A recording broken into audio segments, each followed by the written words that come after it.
대학 공부를 못한 것이 한이 되어 지금의 남편과 결혼하게 되었습니다. 남편은 평범한 가정주부로 살기만 원했고 자기가 시키는 대로만 예하고 살기를 원합니다. 둘째 아들 임신했을 때 배운다고 많이 돌아다녀 아이 발육이 늦어지면서 제 탓이려니 하며 아이를 키우며 참고 살아왔습니다. 정토회와 인연된 지 올해 3년이 됩니다.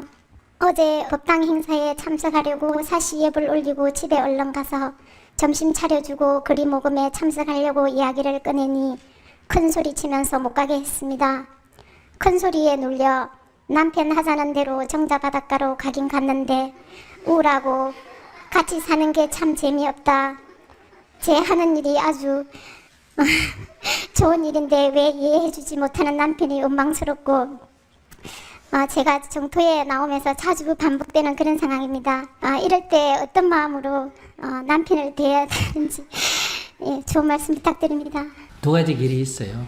하나는 이러자 했던네 저러자 했던네 그리고 없을 때 절에 나와서 열심히 하면 돼요. 둘이 같이 놀러 가자는데 딴짓 하겠다니까 성질을 내는 거니까 그런 날은 아예 포기해버리고 남편이 집에 있는 날은 남편 따라 네네 나는 당신의 종이로서이다. 당신은 나의 왕이로서이다. 이러면서 고분고분하고 사시다가 없을 때 활개 펴고 사세요. 뭐 그 어려운 일이야. 욕심을 다 내면 어떡해. 다 내면 남편이 자기보다 잘났죠? 자기가 결혼할 때 나보다 좀 잘난 사람은 권려가 안 했어요? 가방끈이 저보다 좀 깁니다. 잘난 사람이 잘난 값을 좀 하나만 인정을 해주면 되지. 못난 게 자기보다 잘났다고 남편을 만나놓고는 똑같이 놀자 그러니까 그게 좀 안 맞지. 그럼 처음부터 똑같은 사람을 만나든지 안 그러면 나보다 좀 못한 사람을 만나가 내가 평생 폼 잡고 자꾸 살든지. 그러려면 경제적으로 좀 여유가 없어도 괜찮고 사람이 좀 둔해도 괜찮고 좀 모자라도 괜찮고 근데 내가 보기에 가방끈도 나보다 좀 길고 뭐 여러 가지 측면에서 괜찮은 사람 골려가지고 시집을 갔잖아. 그게 이제 화근이요. 그럼 괜찮은 사람이니까 뭐 밖에 가서 조금 괜찮을지 몰라도 뭐 그보다 어디 가겠어요. 집에서도 왕노릇 한단 말이에요. 그러니까 이 세상의 인생살이는 이익이 좀 있으면 손해가 있고 손해가 좀 있으면 이익이 있고 다 똑같습니다. 혼자 살면 혼자 사는 대로 자유로움이 있고 혼자 사는 대로 외로움이 있고 둘이 살면 둘이 살기 때문에 좋은 점이 있는 반면에 둘이 살기 때문에 서로 맞춰야 돼 속박을 좀 받는 거예요. 자기가 선택해서 가는 거예요. 저는 이 길이 좋아 보여서 이 길을 선택했고 질문자는 그게 좋아 보여서 그 길을 선택해 놓고 선택 자기가 해놓고 뭐 지금 후회한들 어떻겠어요. 인연과반인데 근데 문제는 거기에 손익이 다 있는데 두 가지 다 좋은 점만 취하려니까 이게 이제 욕심이라 그래요. 내가 대통령이 되겠다, 부자가 되겠다 이게 욕심이 아니라 모순된 두 가지를 다 가지려고 하는 게 욕심이다 이런 얘기예요. 그러니까 남편 그냥 있을 때는 남편 원하는 대로 내내 하고 없는 날 와서 내 하고 싶은 거 하고 그 다음에 휴일날 이런 날은 아예 여기다 선언을 하세요. 아이고 우리 남편은 왕이니까 자기 있을 땐 내 종로를 좀 해야 되니까 안 된다. 평일날 내 와서 좀 더 열심히 할게. 좀 봐줘. 이러고 여기도 양해 구하고 그걸 맞춰서 살면 돼요. 뭐 별로 어렵다. 그걸 갖고만 너는 눈물이 글 수는 없어. 별일 아닌 것 같고. 그 다음에 이제 나도 뭐 성질께나 있는데 내 인생대로 살고 싶다. 그러면 가지 마라. 그럼 밥 차려주는 마루 갔어. 가지를 말지. 밥 차려주러 안 갔으면 잡힐 일도 없잖아. 딱 배짱을 한번 나가보는 거예요. 뭐. 그럴 때는 이제 그건 또 그대로 과보가 있어요. 또 성질나가 한 대 때리면 어떻게 해야 된다. 맞을 과보, 맞는 과보를 딱 각오하는 거예요. 각오해버리면 겁나는 게 없습니다. 못 살겠다 하면 안 살 각오를 해버리는 거예요. 각오를 딱 해버리면 돼. 그럼 나머지를 또 포기해야 돼. 그걸 준비가 돼 있어요. 그걸 준비가 안 돼 있잖아. 근데 이제 스님, 저희 시아버지께서 성격이 급하시고 소리를 확 지르시고 이러시다가 뇌출을 당하셔가지고 3년 고생하시다가 돌아가셨어요. 그래 이제 제 남편이 또 우리 시아버님 성격을 많이 닮았어요. 그러니까 그런 걱정을 하잖아. 그런 걱정을 하느니 그냥 맞춰주는 게 낫다 이거야. 남편을 위해서 맞춰주는 게 아니고 그 쓰러져가 누워있으면 내 지덕거리 하려면 힘들잖아. 나를 위해서 하는 거면 이게 피곤 안 한데 남편을 위해서 한다 이렇게 생각하니까 내가 피곤한 거예요. 응? 같이 사는 건 누구 때 남편을 위해서 사나 나를 위해서 사나? 남편을 위해서 살아요? 나를 위해서는 안 사는 게 좋겠다. 안녕히 계십시오. 끝내봐요. 그럼 뭐 자기 안녕히 계십시오 하고 온번을 별 갈 데도 없잖아. 그러니까 자꾸 남을 위해서 이렇게 생각하니까 참, 여러분들 억울한 거예요. 난 너를 위해서 해주는데 너는 왜 내 심정 모르나 자꾸 이렇게 생각이 피곤하고 힘든다니까요. 뭐 이것도 문제가 있고 저것도 문제가 있고 다 문제 있지만은 그래도 사는 게 낫겠다 싶어서 내가 선택해서 사는 거고 같이 살면 저 성질이 안 맞춰주면 어때요? 화를 내고 그래서 뭐 깜짝이를 한 대 때리고 그게 문제가 아니고 그러다가 쓰러져가 중풍 걸려 누워있으면 이거 먹고 사는 것도 문제고 평생 또 병간호해야 되잖아. 그죠? 그런 것보다 생각 딱 해보니까 이거 그거보다야 아마 맞춰주는 게 낫겠다. 일주일에 5일 내 맘대로 지내고 이틀만 맞춰주면 되잖아. 주말에. 그지? 주말에 딴 계획을 딱 취소해버리면 돼. 근데 이제 스님, 제가 사시 예불을 제가 하겠다고 원을 세워서 하고 있는데요. 이제 남편이 이제 처음에 사실은 정토에 봉사를 5일만 하라. 근데 5일 하는 거는 무슨 짓을 해도 좋다. 그 대신에 이제 주말에는 무슨 일일 수도 없는 내한테 맞춰라. 이렇게 이제 이야기를 했어요. 근데 이제 또 저도 사시 예불 공양을 하다 보니까 저도 사실은 그런 또 마음이 들더라고요. 뭐 저도 우리도 이제 매일 밥을 먹다시피 하는데 뭐 주말에 또 저 부처님 전에도 제가 사실은 또 마지공양 사시 예불을 드리고 싶은 마음이 또 간절하게 또 생겨서 또 이렇게 계속 하다 보니까 지금 남편의 또 성화가 남편은 주말에 밥 안 해주면 성질 내지만 부처님은 주말에 공양 안 올린다고 성질 내야 안 되지. 남편 맞추는 게 낫잖아. 부처님은 뭐 안 해도 크게 쓰인 거야 안 써. 자기 뭐 공양 안 올려준다고 뭐 배고파가지고 뭐 이제 선반 밑으로 내려오거나 이런 일이 없으니까.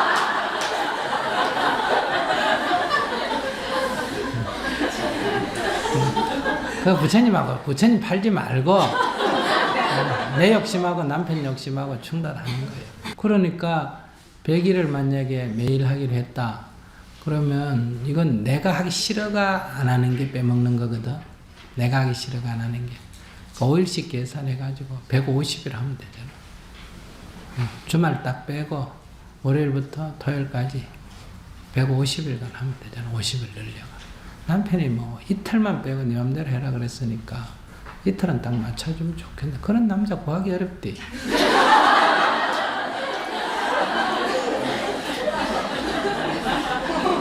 웃고 보면 별일 아니지. 네. 별일 아닌 것 같고 괜히 신경 써서 그래 인생이 피곤한 거예요.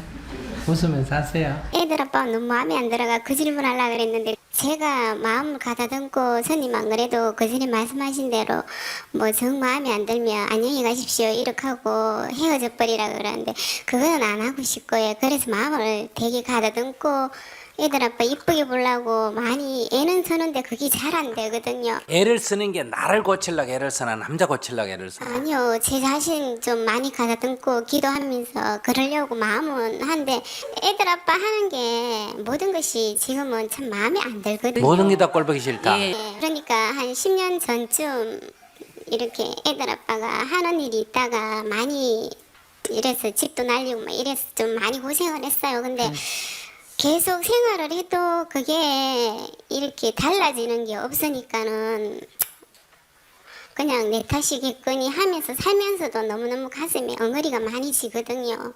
그래서 가면 갈수록 더 애들 아빠가 이쁘게 안 보여서 애들 아빠도 저기 일은 있고 하는데 근데 일단 집에 생활은 내가 내 위주로 하니까 그 사람은 집에 대해 갖고 별로 신경을 안 쓰거든요. 내가 버는데 왜 그 사람이 신경을 써? 내가 못 벌면 신경 쓰지만 내가 버는데 왜 신경을 써요? 그래서 그랬는지요. 그래서 그런지가 아니고 그래서 그렇다. 그러면요 기도하는 법만 좀 가르쳐 주세요. 기도가 뭐 없어. 없어요. 그런 데는 처방이 없어. 자기가 얼마나 답답한지 알아야 된다니까. 답답한 여자예요. 저는 열심히 산다고 사는데요. 다 여기 있는 사람 다 열심히 살아. 다 부지런히 살아. 자기 생각에 꽉 사로잡혀 있어 지금. 남편을 이해하는 틈바구니가 예. 털 것만큼도 없어. 없어요. 예. 그래도 남자가 안 죽고 사는 것마다 용하다. 그 남자 명예 억수로 찔기다. 나 같은 사람에서는 벌써 그냥 숨막혀 죽었을 거예요. 자기가 얼마나 답답한 사람인지 알아야 된다니까. 내가 이렇게 딱 직관적으로 봤을 때는 내가 절벽 앞에 딱 서 있는 것 같아. 앞이 콱 막혀. 근데 저 그 사람한테 뭐 잔소리라든가 그런 거는 잘 안 하는 편인데. 아니 그리 고상한 사람이 잔소리하면 되는가? 자기가 얼마나 잘났으면 그 고상한 사람이 남편 욕이나 하고 그러면 되나? 안 되지. 그것마저도 자기가 잘났어 그래. 나 같은 고상한 사람이 잔소리해서 내한테 내 인격에 흠을 만들면 안 되지. 남편이 길을 꺾어놔요 자기가. 그런 성격, 그런 그냥 얘가 네가 인간이가 이렇게 쳐다보고 있는데 사람이 질식할 정도예요. 그 남자 길을 펼 수가 없어. 사업하다 망한 건 다 부인 탓이야. 그러니까 오늘부터 딱 엎드려 가지고 제가 정말 죽을 죄를 졌습니다. 저렇게 안 죽고 살아있는 것만 해도 정말 부처님 가피력입니다. 여보, 당신 나를 보면 얼마나 답답해. 정말 미안해. 이렇게 참회 기도를 해야 돼. 죽을 죄를 졌다고. 그렇게 해서 내 마음에 어떤 털 것만큼만 구멍이라도 바늘구멍만이라도 하나 뚫어야 돼. 그렇게 마음이 열려야 남편이 제대로 보이지. 지금 전혀 안 해올시다. 정말 내 생각밖에 못해. 그러니까 나쁜 사람이 아니라 본인이 착한 사람인데 내다 하는 생각에 탁 사로잡혀 있어. 내가 옳다 하는 게. 그렇기 때문에 남편이 다 100% 잘못한 걸 보인다는 거는 내가 내 마음에 털 것만한 구멍도 하나 없다는 얘기야. 그렇기 때문에 아까 얘기한 대로 정말 이렇게 살면 남편이 질식해서 죽어요. 같이 사는 사람이. 그러니까 딱 엎드려 절을 하면서 여보 정말 내가 너무 답답하죠. 당신 나하고 산다고 정말 고생했어. 지금까지 그래도 안 죽고 산 것만 해도 참 당신이 수행을 해서 그렇소. 이제 내가 다 나를 숙이고 살면서 당신을 이해하겠습니다. 마음의 문을 열겠습니다. 이렇게 기도를 한번 해보세요. 솔직히 말해서 자존심 상해갖고 이런 거 밖에 얘기도 못했었거든요. 그러니까 너무너무 자존심이 강해서 그래. 그러니까 이런 얘기를 오늘 대중 있는 자리에서 스님이 이렇게 막 망신을 주는 거는 이렇게 좀 충격을 받고 내가 나를 돌아볼 수 있는 기회를 가져야 돼요. 이렇게 기도를 딱 하면 내가 딱 처음에는 막 억울한 것 같다가 정말 내가 참 답답한 사람이구나 하가 자기 모습이 좀 보면 참회의 눈물이 흐르고 그러면 남편이 아주 사랑스럽게 보일 거예요. 남편은 고칠 게 없어 지금. 있는 그대로 굉장히 사랑스러운 사람이에요. 지금 내가 뭐에 씌워가지고 이게 지금 전부 잘못 보여. 사실은 그 사람 늘 미안해하거든요. 그 사람이 자기한테 미안해한다고? 그게 잘못됐다니까. 자기가 남편한테 미안해야 되는데. 이제 눈물이 조금 날라 그런다. 팍 울어야 되는데. 엉엉 울어야 돼. 제일 좋은 처방은 지금 내가 기도 하루에 300배 하라 그러니까 그보다 더 좋은 처방은 오늘 저녁부터라도 108배 절을 하면서 남편한테 참여 기도하세요. 하고 빨리 갔다 오세요. 남자들은 나한테 고맙다 그래야 돼. 진짜. 어떻게 생각해요? 이런 사람 숨죽여 내 아이면 누가 숨죽여 주겠어? 남편이 저 고칠 수 있겠어? 고치려다 지 죽지. 자기 죽지. 그래서 남자한테도 좋지만은 제 법문은 이건 정말 누구를 위한 법문이다. 본인을 위한 법문이요. 본인을 위한 길이에요. 남편 도와주려는 거야. 내가 남자 얼굴도 못 봤는데 뭐 때문에 편들겠어. 다만 내가 좋고 떡고물이 조금 남편에게도 떨어진다. 이런 얘기지. 남편을 되게 미워하는 사람은 그 떡고물 떨어지는 게 싫어서 떡 안 먹겠다는 사람이 있어.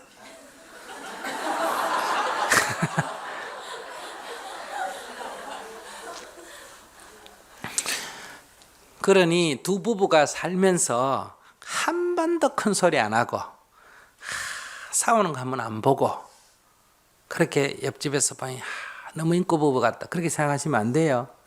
사람이 살면서 완전히 도인 아닌 이상은 그건 다 서로를 속이고 삽니다. 저렇게 냉정하게. 아시겠습니까? 그러면 안 돼요. 오히려 갈등이 조금씩 큰 소리가 좀 나더라도 사람이 솔직하게 드러내놓고 서로의 마음을 나누면서 살아야 사람이 사람다운 거예요. 뭐 화를 내가 싸우라 이런 뜻이 아니라 오히려 자기를 솔직하게 좀 드러내가면서 그게 약간의 갈등이 있더라도 드러내놓고 그렇게 서로 대화할 수 있어야 된다 이 말이에요. 남자가 늘 여자한테 자문에 떡 빌고 여자는 탁 째려보고 이러면 안 돼요. 그 반대도 마찬가지고. 그래서 좀 숙여줘 봐요. 숙여주고 이렇게 좀 다독거려주면 남자가 이 여름에 물을 안 줘가지고 어때요?